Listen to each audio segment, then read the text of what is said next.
Our legends in the building. Like, comment, and subscribe. So today I'm going to talk about the Agit Kabayel and the Aslan Mahkmudov fight.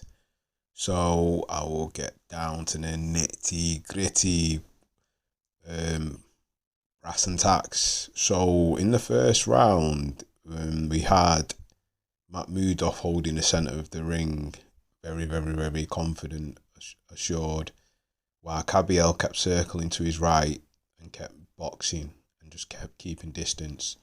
Now, Mahkmudov, when he had the chance to, he would try and throw shots, but he didn't have that much success because Kabayel just kept moving, circling on the outside, lateral movement, throwing the jab, and then trying to counter when he could. So the first round was a bit of a feeling out process and not much happened. But one thing to note about Mahkmudov, he is very upright, very flat-footed, very awkward, very ponderous when he's trying to close the distance because of his height, and I think his countenance, he just seems very awkward. He's not very light on his feet, so he just relies on crude brute force and his size and just basically thugs the opponent until they give in. But Kabayel in the second round started to move a bit more and let his hands go a little bit more. He started going downstairs to the body, doubling up on the jab and then throwing the straight right to the body. Mahkmudov still tried to close the distance and try to corner Kabayel, but to no avail. So the second round was a little bit more of increased activity, similar to the first round, but a little bit more increased. So going into the third round, the action increased a little bit more, and we had Kabayel letting his hands go more, and you can see why he gave Derek Chisora problems, and you can see why he was European champion twice. Now, obviously, he's not a big name. He's not really known that well outside of Germany, so he's never had the actual chance to actually be pushed and progressed in his career. So obviously now with this day of reckoning, we're getting to see a little bit more of Kabayel and what he can actually do. So in the third round, anyway, he let his hands go more and started hitting the body at will.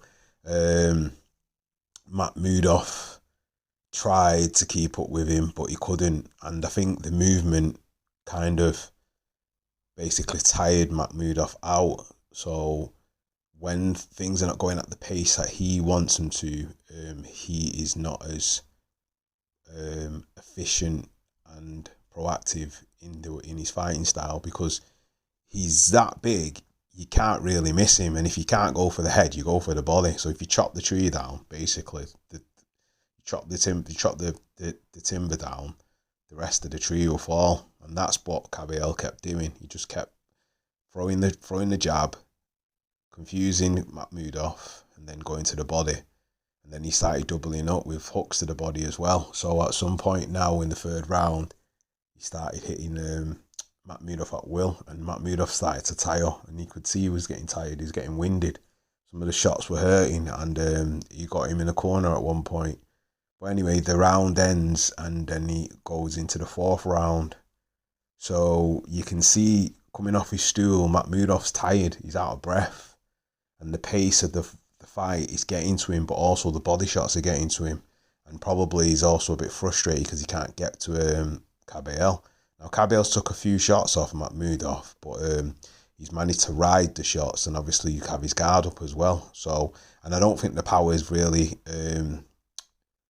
basically making Kabayel afraid, because I think he's took the best of what Mahkmudov has to offer, but he's too ponderous, so he's not going to really be able to plant his feet and throw the shots in a way where he's going to basically have success. But anyway, going into the middle half of the fourth round, we've seen a brilliant body shot hit Mahkmudov, and he went down on a knee and took a count. So he got up, and then you could see he was a bit surprised, but he was out of breath.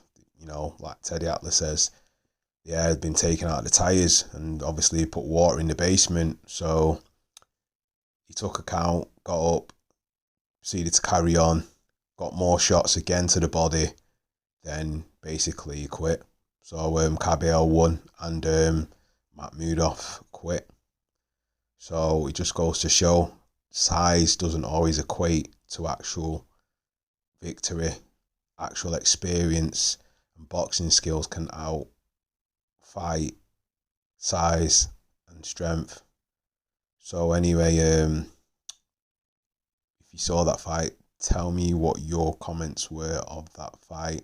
Leave your comments in the comment section. Like, comment and subscribe. And I just want to say well done to Agit Kabayel, and Aslan Mahkmudov has been exposed, so he's not as good as we first thought he was.